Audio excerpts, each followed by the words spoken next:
Hello Jharkhand, welcome to learners grace education. आज के इस क्लास में स्टार्ट करते हैं जनरल स्टडीज 15 सितंबर 2022। जैसा कि मैं ऑलरेडी डिस्कस कर चुका था कि 3 क्लास चलेगा, सुबह 8 बजे, 2 बजे और रात को 9 बजे। तो आज ये दूसरा क्लास आपका है। बाकी सब चीज़ तो मैं आपको पहले डिस्कस कर चुका हूँ। प्रीवियस ईयर भी इसमें इंक्लूड रहेगा। झारखंड के किसी भी एग्जाम में लेक्चर काफ़ी ज़्यादा फ्रूटफुल होगा। ओके, चाहे वो CGL हो, PGT हो, जेई का एग्जाम हो, एक्साइज का हो, SI का हो, कांस्टेबल का हो, सब में आपको फायदा पहुंचाएगा। तो आइए स्टार्ट करते हैं। साथ ही साथ प्रीवियस ईयर भी इंक्लूड है। बाकी PDF और क्विज आपको टेलीग्राम पे मिल जाएगा, उससे आप लोग जरूर कनेक्ट रहें ना। चलिए तो स्टार्ट करते हैं 15 सितंबर 2022। और ये जो जनरल स्टडीज़ का पोर्शन है वो उसी प्लेलिस्ट में अपडेट किया जाएगा। इसको बस थोड़ा सा थंबनेल चेंज हुआ है। क्वेश्चन फर्स्ट है, ध्यान से देखिएगा। प्रीवियस ईयर भी इंक्लूड कर चुका हूँ, सब अच्छे से डिस्कस करता हूँ। बहुत ही ज़्यादा फ्रूटफुल रहेगा आपके किसी भी एग्जाम के लिए। अगर 3 लेक्चर को अच्छा से देखते हैं तो आपको कहीं भटकना नहीं पड़ेगा। और साथ ही साथ एक चीज़ मैं आपको बताना चाहता हूँ कि जो करंट अफेयर का पोर्शन होगा वो तो वीडियो में डालूंगा ही, 1-2 क्वेश्चन कर करके। साथ ही संडे को ना वीकली करंट अफेयर आपको प्रोवाइड करा दिया जाएगा। तो ओके, क्वेश्चन नंबर फर्स्ट है पुलिंजर प्राइज के बारे में। तो Pulitzer prize is given for distinguished achievements in which of the following sectors. जो पुलिंजर प्राइज है वह किस क्षेत्र में दिया जाता है, किस क्षेत्र में उपलब्धि के लिए दिया जाता है? स्पोर्ट्स, खेल, मेडिसिन, औषधि, जर्नलिज्म, पत्रकारिता या फिर फोटोग्राफी। सही आंसर सी होगा, जर्नलिज्म के क्षेत्र में यह दिया जाता है पुलिंजर प्राइज। देख सकते हैं ये JSC असिस्टेंट जेलर 2015 का यह क्वेश्चन आया हुआ है। अगर थोड़ा अंदर में बात करें तो बताते हैं जर्नलिज्म के क्षेत्र में दिया जाने पर सबसे पहले 1917 में दिया गया था। ये जो है जोसेफ पुलिजर के याद में इसको शुरू किया गया है। अमेरिका में दिया जाता है, यानी कि US में ना, याद रखिएगा। तो कुछ ऐसा बैकग्राउंड इन्फॉर्मेशन हो गया इसके बारे में। तो ये प्रीवियस ईयर का क्वेश्चन था। क्वेश्चन नंबर सेकंड है, who is the writer of fall of sparrow. Fall of sparrow एक बुक है, तो उसके लेखक कौन है? ये भी असिस्टेंट जेलर 2015 का क्वेश्चन है। एलोंग विथ क्वेश्चन आपको डाल दिया गया है कि कौन कौन का सब क्वेश्चन जो है किस एग्जाम में पूछा गया है। तो बार बार बताऊंगा नहीं, टाइम वेस्ट होगा, आप लोग देख लीजिएगा। ऑप्शन है इंदिरा गांधी, सलीम अली, अमृता प्रीतम और महात्मा गांधी। इसका सही आंसर भी हो जाएगा। कॉमन सेंस के बेसिस पर लगा लीजिएगा। Salim Ali is known as the birdman of India. इनको भारत का बर्डमैन के नाम से जानते हैं। और इनके नाम से एक बर्ड सेंचुरी भी है, सलीम अली बर्ड सेंचुरी, जो कि गोवा में लोकेटेड है ना, याद रख सकते हैं। ओके, इंदिरा गांधी द्वारा जो लिखा गया बुक है वह माई ट्रूथ है और इटर्नल इंडिया ना, याद रखिएगा, इटर्नल इंडिया, इटर्नल इंडिया ये बुक लिखे हैं, और माई ट्रूथ इनको देखिएगा।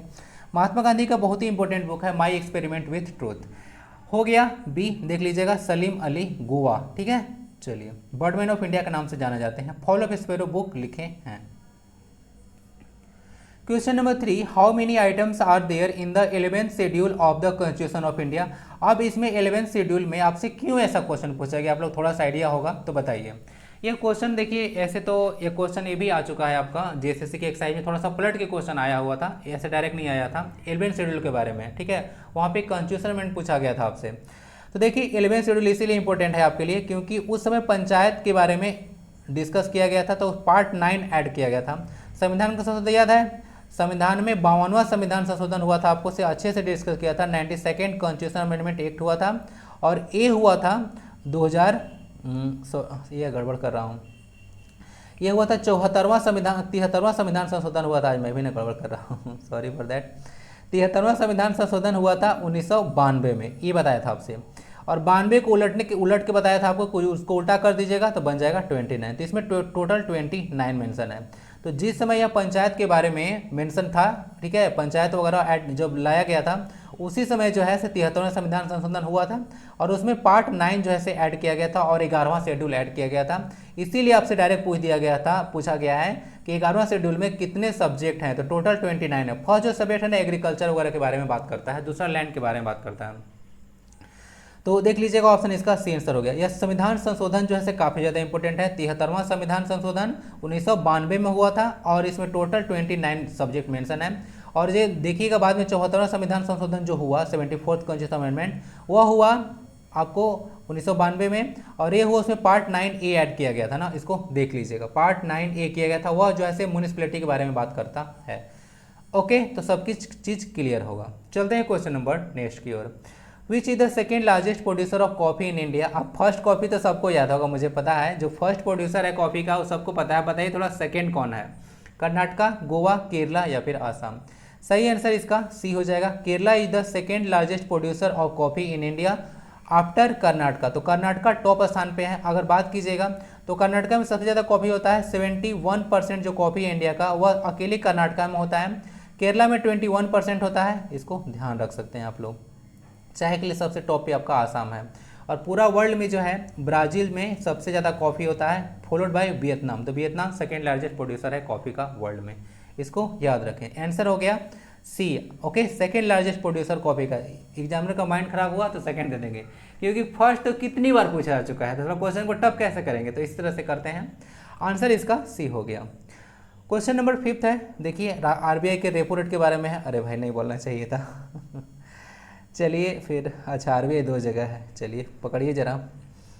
आखिर रेपो रेट क्या होता है? The short term rate at which the banks provides loan to the customer. एक ऐसा शॉर्ट टर्म रेट होता है जिसमें कोई बैंक जो है से ग्राहकों को ऋण देता है। या फिर short term rate at which the government lends to the bank, यानी कि जो कोई गवर्नमेंट जो है से ऋण देता है बैंक को। या short term rate at which the RBI lends to the bank, यानी कि आपको बताना है कि लघु अवधि दर होता है जिस पर भारतीय रिजर्व बैंक जो है, भारतीय रिजर्व बैंक उधार देता है। दूसरा नेक्स्ट है the bank gives loans to the RBI at the short term rates, यानी कि एक ऐसा दर होता है जिसमें बैंक जो होता है लघु अवधि दर पर भारतीय रिजर्व बैंक को ऋण देता है, यानी कि थर्ड का जस्ट उल्टा है। सही आंसर सी हो जाएगा। एक ऐसा रेट होता है जिसमें आरबीआई जो होता है वह दूसरे बैंकों को ऋण देता है, उसको रेपो रेट बोलते हैं ना, इसको ध्यान रखिएगा।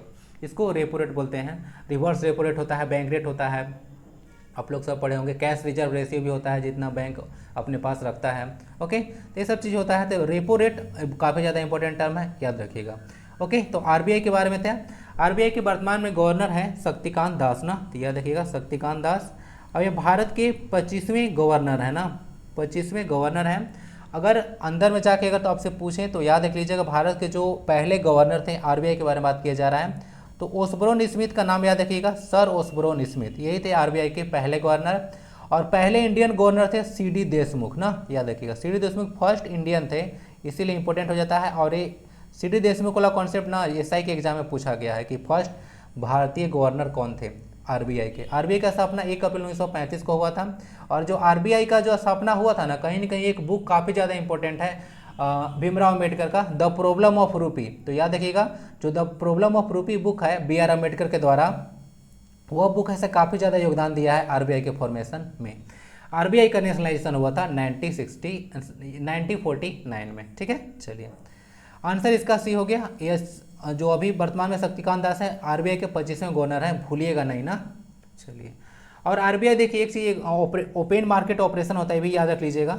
आरबीआई जो गवर्नमेंट सिक्योरिटीज का जो सेल करता है उसको ओपन मार्केट ऑपरेशन का नाम से जाना जाता है, खुली बाजार प्रक्रिया।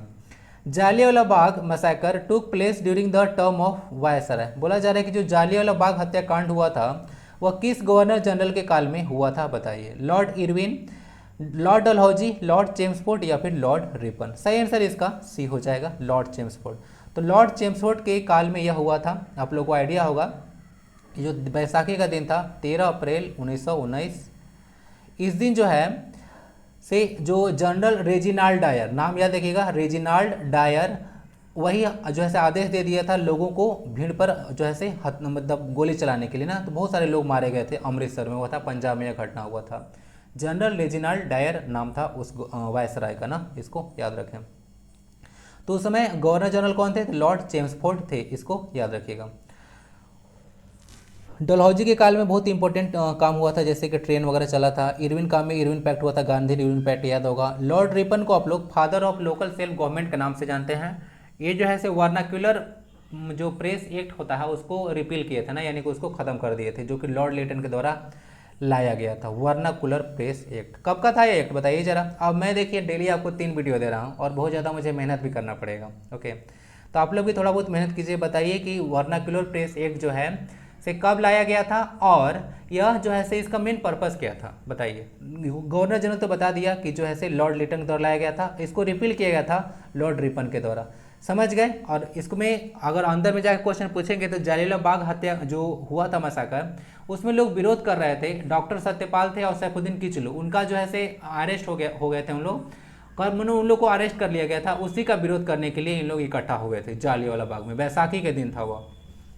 क्वेश्चन नंबर 7 है, which was the first state invaded by Alauddin Khilji. Alauddin Khilji का नाम सुना है, खिलजी डायनेस्टी से है, अपने आप को दूसरा सिकंदर यानी कि सिकंदर सानी के नाम से जाना जाता था। इनके दरबार में एक पोएट थे, इनका नाम था अमीर खुसरो, जो कि पैरोट ऑफ इंडिया के नाम से जाने जाते हैं। मेवाड़, रणथंभौर, दिल्ली या फिर बंगाल। सही आंसर इसका बी हो जाएगा, रणथंभौर। और रणथंभौर आपको नेशनल पार्क देखने को मिलेगा, यह प्लेस आपको राजस्थान में है। तो यही एक प्लेस था जो कि अलाउद्दीन खिलजी के द्वारा पहला बार जो है यहाँ से आक्रमण जो है से शुरुआत किया था वो ना, तो इसको याद रखिएगा। 1300 के आसपास आपको देखने को मिलेगा। ओके, ये चीज़। बाकी जो दिल्ली सल्तनत है उसका टाइम पीरियड तो आपको भूलना नहीं है। ओके, 1206 से लेकर 1526, ठीक है, जब से मुगल डायनेस्टी आया था, तो इतना टाइम तक आप लोग याद रख लीजिएगा। और यहाँ से जो डायनेस्टी है, जितने भी अभी बात किया, कभी कभी ना कोई चीज़ भूल जाता हूँ। दिल्ली सल्तनत के बारे में बात कर रहा था। तो सबसे पहले आया था आपका गुलाम वंश, ठीक है, इसको मुगल डायनेस्टी के नाम से जानते हैं। गुलाम के बाद आया आपको खिलजी, उसके बाद आया तुगलक, उसके बाद आया आपको सैयद, और उसके बाद आया लोदी। तो ऑर्डर कम से कम याद रखिएगा। गुलाम को स्लेव डायनेस्टी के नाम से भी आप लोग जानते हैं, तो मुगल डायनेस्टी भी इसको बोला जाता है। तो गुलाम वंश हुआ या मुगल डायनेस्टी, उसके बाद खिलजी, तुगलक, सैयद, लोदी, याद रखिएगा। लोदी में भी 3 हुए थे आपके, सब संस्थापक इसके बहलोल लोदी थे। सेकेंड में आए थे सिकंदर लोदी, और उसके बाद इब्राहिम लोदी, और उसके बाद बाबर और इब्राहिम लोदी के बीच में पानीपत की पहली लड़ाई हुई 1526 में। उसके बाद ऐसे यहाँ पे दिल्ली सल्तनत की कहानी साफ हो गया और मुगल डायनेस्टी पिक्चर में आ गया था इंडिया में। ओके, तो यही सारा है। रणथंभौर हो गया, याद रखिएगा। Which of the flowing is a rock cut sculpture of the Mauryan period? इसमें बात किया जा रहा है कि इनमें से कौन सा जो एक स्कल्पचर है वह मौर्यन पीरियड का है। रॉक कट स्कल्पचर के बारे में बात किया जा रहा है, इसको याद रखिएगा। जैसे धौली हाथी है ना, तो धौली हाथी है, यह जो है से रॉक कट जो मूर्ति कला है यह मौर्यन पीरियड से बिलोंग करता है। मौर्य वंश के बारे में तो पता ही होगा। 321-22 में इसको फॉर्म किया गया था चंद्रगुप्त मौर्य के द्वारा with the help of Chanakya, ठीक है। तो ये हो गया आपका ऑप्शन नंबर ए। यह इंडिया का पहला जो है से पैन था ना, ठीक है। पैन मतलब होता है प्रेजेंस एक्रोस नेशन, तो ये कैसा इस तरह से साम्राज्य बोल सकते हैं जो कि इसका पैन था, यह presence across nation. Which is the most literate UT of India as per the 2011 census. बोला जा रहा है कि 2011 की जनगणना के अनुसार, यहाँ पे सेंसस लिखना चाहिए था, भूल गया हूँ, पीडीएफ में सही कर दूंगा। पीडीएफ सारा जितना भी होगा लेक्चर लूँगा, सबका पीडीएफ सेम डे आपको मिल जाएगा। ओके, रात को, दूसरा दिन का वेट नहीं होगा। पीडीएफ 3 हो जाएगा डेली, तो मुझे काफ़ी समय लग जाएगा, तो उसी दिन आपको पीडीएफ मिल जाएगा। तो 2011 की जनगणना के अनुसार बताइए कि ये जो हाँ सबसे ज़्यादा लिटरेट जो है से यूटी कौन सा है। लक्षद्वीप, दिल्ली, पुदुचेरी या फिर अंडमान एंड निकोबार आइलैंड्स। सही आंसर ए होगा लक्षद्वीप। लक्षद्वीप का देखिएगा, लक्षद्वीप का यहाँ पे जो लिटरेसी रेट है लगभग 92%, 91 पॉइंट कुछ है, तो 92% समझ सकते हैं। तो सबसे ज़्यादा लिटरेट यूनियन टेरेटरी है। भारत में टोटल अभी 8 ही यूटी है ना, इसको याद रखिएगा, भूलेगा नहीं। 8 है, 28 स्टेट्स हैं, देख लीजिएगा। बाकी जनगणना जो है आपका संघ सूची का सब्जेक्ट है, याद रखिएगा। जो आप लोग देखते हैं 7वां शेड्यूल में, वह जो है आपका संघ सूची में जनगणना आता है, इसको देख लीजिएगा, ठीक है। और सबसे ज़्यादा मोस्ट लिटरेट तो आपको पता होगा केरला है। Okay, Hariprasad Chaurasia is related to which instrument. बताइए, शहनाई, बांसुरी, सरोद या फिर तबला। हरिप्रसाद चौरसिया का संबंध किस वाद्य से है। यह जैसे हरिप्रसाद चौरसिया बांसुरी बजाते थे ना, शहनाई बजाते थे आपको बिस्मिल्लाह खान, इनके बारे में याद रख लीजिएगा। सरोद बजाते थे अमजद अली खान, और तबला बजाते थे आपके नाम क्या था उनका तबला का, जाकिर हुसैन ना, याद रखिएगा। फिर से बताता हूँ, जाकिर हुसैन है। सरोद बजाते हैं अजमद अली खान, अमजद अली खान भी बोल सकते हैं। शहनाई बजाते हैं आपको बिस्मिल्लाह खान, ठीक है। तो इसको देख लीजिएगा। आंसर इसका बी हो गया, हरिप्रसाद चौरसिया बांसुरी बजाते हैं। ये क्वेश्चन सुपर इंपोर्टेंट है, आपसे पूछते ही हैं, और चारों के चारों अच्छे से देख लीजिएगा, घुमा फिरा के अलग अलग एग्जाम में पूछते ही रहते हैं। What is the scientific name of P. मटर का जो है वैज्ञानिक नाम क्या है। अब ये उल्टा पुल्टा क्वेश्चन आपसे क्यों पूछा जा रहा है। देखिए, मटर एक जो सब्जी तो आपसे नहीं पूछेंगे, मटर काफ़ी ज़्यादा इंपॉर्टेंट बन जाता है, क्योंकि मेंडल के बारे में आपको आइडिया होगा, वह जो है अपने एक्सपेरिमेंट के लिए मटर के पौधे को ही चुने थे ना, इसका बहुत सारा रीजन था, कहानी नहीं बताऊंगा। तो इसीलिए साइंटिफिक नेम भी इसका इंपॉर्टेंट हो जाता है। तो पीसियम सैटिवम इसका नाम होता है, इसको देख लीजिएगा, पीसियम सैटिविटम, ठीक है, सैटिवम ये इसका नाम है, साइंटिफिक नेम। और यही तो मेंडलीव को बता दिया, फादर ऑफ जेनेटिक्स के नाम से आप लोग जानते हैं। और यह देख लीजिएगा, और जो या मेंडलीव के बारे में देखिएगा, मटर के पौधे एक्सपेरिमेंट किए थे, बाकी कुछ और माइंड में आ रहा था। जो वर्गीकी के पितामह है ना, वर्गीकी के पितामह, ठीक है, इसको याद रखिएगा, फादर ऑफ टैक्सोनॉमी अंग्रेजी में बोलते हैं इनको, टैक्सेनोमी। वर्गीकी के जनक बोला जाता है कॉर्लिनियस को, ये इंपॉर्टेंट नाम है ना, कॉर्लिनियस फादर ऑफ टैक्सोनॉमी के नाम से जाने जाते हैं। आंसर बी हो गया। चलते हैं क्वेश्चन नंबर नेक्स्ट की ओर। और एक चीज़ ध्यान रख लीजिएगा, झारखंड जो है मटर के उत्पादन में दूसरा स्थान पे है और टमाटर के स्थान में छठा स्थान पे है, बॉक्साइट के उत्पादन में 7वां स्थान पे है। How many people have been honoured with Padma awards in 2022? Current affair question है, 2022 में कितने लोगों को पद्म अवार्ड दिया गया?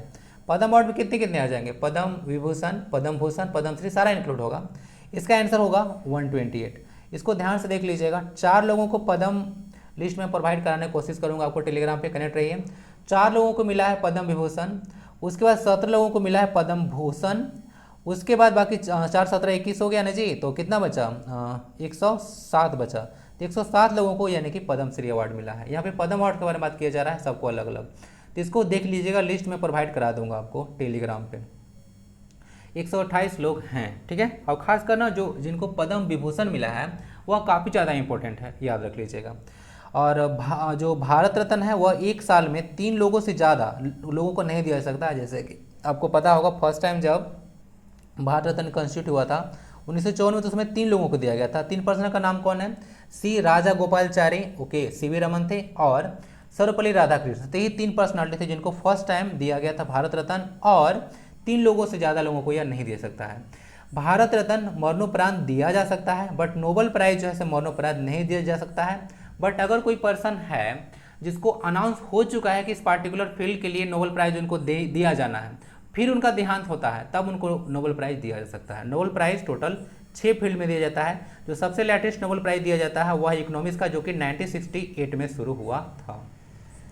वैसे नोबेल प्राइज 1901 में शुरू हुआ था। सारा के सारा नोबेल प्राइज आपको स्वीडन में देखने को मिलेगा, ओके, स्वीडन में। बाकी एक जो होता है ओस्ले में देखने, नॉर्वे कैपिटल ओस्ले में देखने को मिलेगा, वह है शांति का नोबेल पुरस्कार। In which year Madras city was formed in Tamil Nadu? यह क्वेश्चन काफ़ी ज़्यादा इंपॉर्टेंट है। बहुत पहले ये जैसे मद्रास सिटी को बनाया गया था तमिलनाडु में, 1629, 39, 49 या फिर 59 ऑप्शन है। आंसर भी होगा, तो इसको डायरेक्ट याद रखिएगा, 1639 में मद्रास सिटी को इस्टेब्लिश किया गया था। ऐसे देखिए, झारखंड का एक ऐसा सिटी है, इसमें सब जगह तो आप लोग देखते होंगे नगर पालिका वगैरह है, ओके, बट एक सिटी जमशेदपुर है, वो इसमें देखिएगा 10 लाख के पार जनसंख्या है, फिर भी जो है सो वहाँ पे आपको जो है नगर पालिका देखने को नहीं मिलेगा। तो एक बड़ा इंटरेस्टिंग है, इसको भारत का आप लोग पिट्सबर्ग के नाम से जानते हैं ना। आंसर इसका बी हो गया, देख लीजिएगा। यहाँ पे तमिलनाडु के बारे में बात किया जा रहा है। तमिलनाडु में एक शास्त्रीय आपको संगीत भी होता है, शास्त्रीय नृत्य होता है, सॉरी, शास्त्रीय नृत्य, जिसका नाम है भरतनाट्यम ना, इसको देख लीजिएगा। कैपिटल ऑफ इसलिए आपको पता होगा तमिलनाडु का चेन्नई है। अनामलाई, मधुमलाई, ये सब टाइगर रिजर्व, ये सब नेशनल पार्क यहाँ पे देखने को मिलेगा। मन्नार की खाड़ी भी यहीं पे देखने को मिलेगा ना, इसको याद रखें। चलते हैं 1639 याद रखिएगा, डेट काफ़ी ज़्यादा इंपॉर्टेंट है। अगर भूलिएगा तो थोड़ा सा याद रखिएगा, चौसा का युद्ध कब हुआ था? 1539 में हुआ था, हुमायूं और शेरशाह के बीच में। तो उसके 100 साल बाद ऐसे इसको इस्टेब्लिश किया गया था, आइडिया रख सकते हैं। चौसा का युद्ध 1539 में हुआ था, शेरशाह सूरी और किसके बीच बजा था? अरे जा भूल गया, हुमायूं के बीच में हुआ था। ऐसे ही मेरे साथ होता है कभी कभी, सुबह से ना, मतलब होता क्या है ना कि जब फर्स्ट टाइम मैं, मतलब जब यूट्यूब पे पहला बार वीडियो अपलोड कर रहा था तो दिन भर लग गया था। अब आज 3 लेक्चर को जैसे जैसे मैं धीरे धीरे कर रहा हूँ, तो शुरू में तो प्रॉब्लम होगा, बट शेड्यूल सबका बन जाएगा तो उतना कष्ट नहीं होगा। Which is the most unhappy, इसलिए थोड़ा बहुत इधर हो रहा है। Which is the most unhappy country in the world as per the world happiness report 2022? Question super important है, डायरेक्ट क्वेश्चन बनेगा, किसी न किसी एग्जाम में क्वेश्चन बनना ही है आपसे। कौन जो है से राष्ट्र जो है, यानी कि देश बोल सकते हैं कि सबसे दुखी है, जो विश्व खुशहाली रिपोर्ट आया था उसमें? Ukraine, Rwanda, Afghanistan, Zimbabwe. Ukraine भी ऑप्शन डाल कर रखेंगे, आपको सोचिए कि वार हो रहा है तो इसको टिक लगाइए। अफगानिस्तान जो है सबसे दुखी देश है ना, इसको देख लीजिएगा, वहाँ पे पूरा ही सिचुएशन खराब हो गया था, आपको आइडिया हो कुछ समय तालिबान को लेकर। तो अफगानिस्तान हो गया ना, इसका करेंसी देख लीजिएगा, अफगानिस्तान का कैपिटल काबुल हो गया, और इसका अफगान अफगानी जो है अफगान अफगानी इसका करेंसी है, देख लीजिएगा। या बाकी क्वेश्चन जो है आपसे ये पूछेंगे कि फर्स्ट पे कौन था, तो 1, और सॉरी डेनमार्क था, और इंडिया का रैंक 136 है। तो दो चीज़ कम से कम याद रख लीजिएगा, सबसे लास्ट और फर्स्ट और इंडिया का रैंक, 3 कर लीजिए, तब आपको क्वेश्चन बन जाएगा। एक क्वेश्चन बताइएगा, जो वर्ल्ड हैप्पीनेस रिपोर्ट है वह कौन प्रस्तुत करती है, बताइए जरा। World happiness report is published by which, बोल सकते हैं ऑर्गेनाइजेशन, बोलिए बताइए किसके द्वारा ये जो है किया जाता है। कुछ सस्टेनेबल टाइप से कुछ नाम है, आप लोग बताइए। आंसर इसका सी हो गया ना। चलिए, बाकी वर्ल्ड जेंडर गैप रिपोर्ट में भारत का स्थान 135 है ना, वर्ल्ड जेंडर गैप रिपोर्ट में भारत का स्थान 135वां है। जो जो याद आते जाएगा बताते जाऊंगा, सब चीज़ एक बार याद नहीं आता है। Which state own the maximum gold medal in the Khelo India youth games 2021, ये गेम इंपॉर्टेंट है, खेलो इंडिया यूथ गेम होता है 2021 में, इसमें टॉप स्थान पे कौन है, हरियाणा, महाराष्ट्र, कर्नाटका या फिर मणिपुर। इसका आंसर हरियाणा होगा ना। तो हरियाणा जो है सबसे ज़्यादा जैसे गोल्ड मेडल जीता था, और ये टॉप स्थान पे था, इसको याद रखिएगा, फॉलोड बाई महाराष्ट्र, कर्नाटका और मणिपुर। तो यही फर्स्ट, सेकेंड, थर्ड और फोर्थ स्टेट है ना, तो यही क्रम है अगर लगाने के लिए आ जाएगा, तो उससे नहीं है। सबसे ज़्यादा गोल्ड पूछते हैं आपसे, या फिर टॉप पोजिशन पे कौन है, आंसर इसका हरियाणा हो गया ना, इसको देख लीजिएगा। हरियाणा में देखिएगा सेक्स रेशियो सबसे कम है ना, इसको भारत में सबसे कम जो है सेक्स रेशियो, इसीलिए यहाँ पे बेटी बचाओ बेटी पढ़ाओ यहाँ से शुरू किया गया था, योजना यहीं से शुरू किया गया था। आंसर इसका ए हो गया, हरियाणा। 137 कुछ आसपास मेडल जीता था, उतना तो पूछेंगे अंदर नहीं जाके, लेकिन टॉप है तो पूछ सकते हैं, 137 मेडल टोटल जीता था Haryana. 16 the contraction of human heart chambers is called, Manav heart में 4 चैम्बर होता है, आपको आइडिया होगा, तो उसका जो कॉन्ट्रैक्शन यानी कि संकुचन होता है उसको किस नाम से जाना जाता है, हार्ट बीट, स्ट्रोक, डायस्टोल या फिर सिस्टोल। सही आंसर इसका डी होगा, सिस्टोल बोला जाता है इसको ध्यान रखें। अगर अंदर में थोड़ा सा जाके बात करें तो नॉर्मल बीपी कितना होता है इंसान का, नॉर्मल बीपी होता है 120/80, तो 120/80 होता है, तो 120 जो होता है ना वह सिस्टोल प्रेशर होता है, सिस्टोलिक प्रेशर होता है, जो यहाँ पे देख रहे हैं वह डायस्टोलिक प्रेशर होता है, तो इस तरह से होता है। और बीपी नापने का जो यंत्र होता है उसको आप लोग स्फिग्नोमैनोमीटर के नाम से जानते हैं। साथ में मानव हृदय 1 मिनट में कितना बार धड़कता है, 72 बार धड़कता है, इसको याद रखें। और जो हार्ट होता है ह्यूमन हार्ट, उसमें कार्डियक मसल पाया जाता है ना, कार्डियक मसल पाया जाता है, तो पूछेंगे कार्डियक मसल कहाँ पाया जाता है, तो कार्डियक मसल हार्ट में पाया जाता है, इसको याद रखें। आंसर इसका सिस्टोल हो गया। चलते हैं क्वेश्चन नंबर 17 की ओर। Grammy awards is given in which field, देखिए ये भी प्रीवियस ईयर क्वेश्चन है। तो ग्रैमी अवार्ड जो है इसे किस फील्ड में दिया जाता है, स्पोर्ट्स, लिटरेचर, म्यूजिक या फिर मेडिसिन। सही आंसर इसका सी हो जाएगा, म्यूजिक के फील्ड में जो है ग्रैमी अवार्ड दिया जाता है। फर्स्ट टाइम जो ग्रैमी अवार्ड दिया गया था 1959 में दिया गया था। तो फर्स्ट टाइम अब आपसे पूछें कि ग्रैमी अवार्ड कब दिया गया था, मतलब किस फील्ड में दिया जाता है, हो सकता है आने वाले एग्जाम में ये पूछ दें कि फर्स्ट टाइम कब ग्रैमी अवार्ड दिया गया था, थोड़ा सा बैकग्राउंड इन्फॉर्मेशन भी पढ़ के चलना चाहिए। ओके, और फर्स्ट ग्रैमी अवार्ड किसको मिला था ये भी आप लोग बता सकते हैं कमेंट बॉक्स में। चलते हैं क्वेश्चन नंबर नेक्स्ट की ओर। बाकी एक ऑस्कर अवार्ड भी होता है ना, देख लीजिएगा, ऑस्कर अवार्ड भी होता है, और ऑस्कर अवार्ड को आप लोग एकेडमी अवार्ड के नाम से भी जानते हैं, इसको देख लीजिएगा, एकेडमी अवार्ड के नाम से इसको जाना जाता है ऑस्कर को। और फर्स्ट टाइम जो ऑस्कर दिया गया था 1929 से स्टार्ट हुआ था ना, इसको याद रख सकते हैं, 1929 first time Oscar. Which of the following set of articles deals with the citizenship in India? India में जो है सिटीजनशिप के बारे में कौन बात करता है, आर्टिकल 5 से 11, आर्टिकल 1 से 4, आर्टिकल 12 से 35 या फिर आर्टिकल 36 से लेकर 51। सही आंसर इसका हो जाएगा ऑप्शन नंबर ए, आर्टिकल जो 5 से 11 है यह जो है आप बात करता है सिटीजनशिप के बारे में। यह सिंगल सिटीजनशिप का कॉन्सेप्ट आप लोग ब्रिटेन के संविधान से लिए है ना, इसको याद रखिएगा। थोड़ा सा ध्यान से देखिएगा, कुछ इंपॉर्टेंट बात कर रहा हूँ आपसे।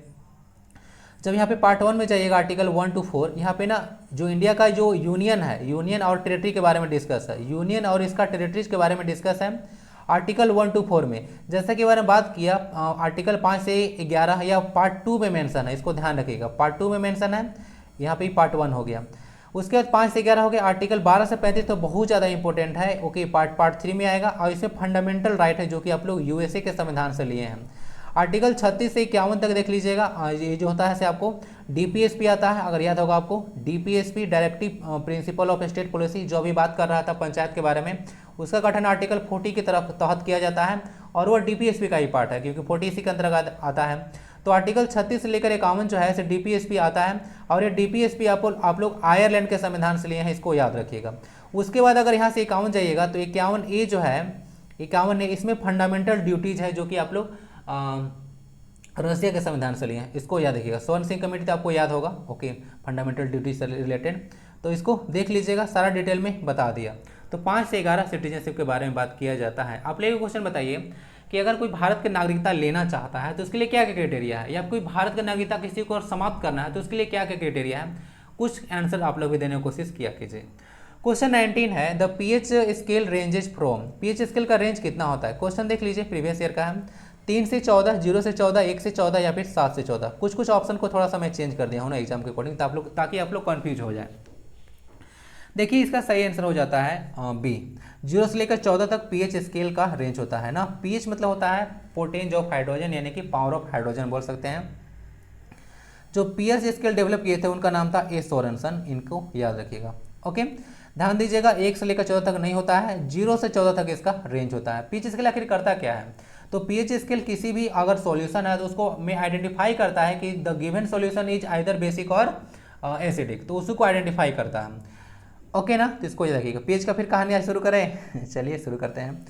जो सबसे स्ट्रॉन्गेस्ट एसिड है, स्ट्रॉन्गेस्ट जो एसिड है उसका पीएच लगभग देखने को मिलेगा 0 के आसपास, जो कि हाइड्रोक्लोरिक एसिड है। एकदम हाइड्रोक्लोरिक एसिड होगा ना, स्ट्रॉन्गेस्ट हाइड्रोक्लोरिक एसिड, उसका लगभग 0 होगा, 0.1 के आसपास आता है।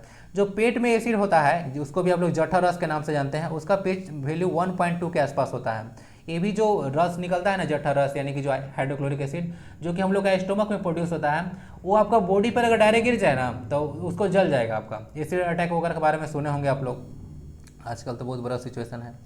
तो 1.2 हो गया। नींबू का रस जो होता है उसका पीएच वैल्यू 2.2 होता है। लेमन जूस, इसको याद रख सकते हैं, लेमन जूस। उसके बाद किसके बारे में बात करते हैं, उसके बाद जो फ्रेश मिल्क होता है उसका पीएच वैल्यू 6 होता है, फ्रेश मिल्क। और ये जो 7 है फ्रेश वाटर का होता है, यानी कि न्यूट्रल जो होता है, न्यूट्रल बोले या फिर फ्रेश वाटर बोले, शुद्ध जल, उसका पीएच वैल्यू कितना होता है, फ्रेश वाटर होना चाहिए, फार लिखा रहा है ना, तो फ्रेश वाटर होता है उसका पीएच वैल्यू 7 होता है, इसको आइडिया रखिएगा। NaOH जो होता है, NaOH, उसका पीएच वैल्यू होता है 14, स्ट्रॉन्गेस्ट बेस में आता है ना। और जो MgOH का हॉल 2 है, जिसको मिल्क ऑफ मैग्नीशिया के नाम से जानते हैं, एंटासिड जैसा यूज करता है, यानी कि अपच की स्थिति में, इसका पीएच वैल्यू 10 होता है। तो ये सब चीज़ कुछ याद रखें। ओके, चलिए, ए सोरेनसन के द्वारा पीएच स्केल को डेवलप किया गया था। आंसर बी हो गया। Next in the last question, ज़्यादा क्वेश्चन इसमें लूंगा नहीं, डेली अब इसको आना है तो एंजॉय कीजिए आप लोग, ज़्यादा लेक्चर बड़ा नहीं रखूंगा, छोटे छोटे दूंगा और रोज दूंगा। The angle between the, question अच्छा है, the angle between the 2 reflecting surface of total reflecting prism, आखिर टोटल रिफ्लेक्टिंग प्रिज्म आखिर होता क्या, ध्यान समझिएगा इसको। एक मान लेते हैं कि एक ऐसा प्रिज्म है, ध्यान दीजिएगा, ऐसा प्रिज्म है जो कि यहाँ पे एंगल 90 डिग्री बनाता है। ओके,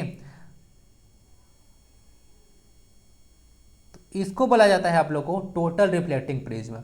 तो जिसका एंगल जो है सर 90 डिग्री हो उसको आप लोग बोलते हैं टोटल रिफ्लेक्टिंग प्रिज्म।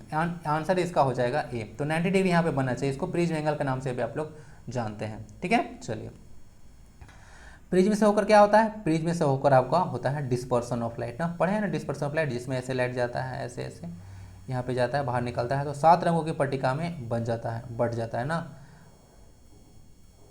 ठीक है, इस तरह का होता है। इस फेनोमेना को प्रकाश का वर्ण विक्षेपण बोलते हैं ना, डिस्पर्सन ऑफ लाइट। आंसर इसका ये हो गया।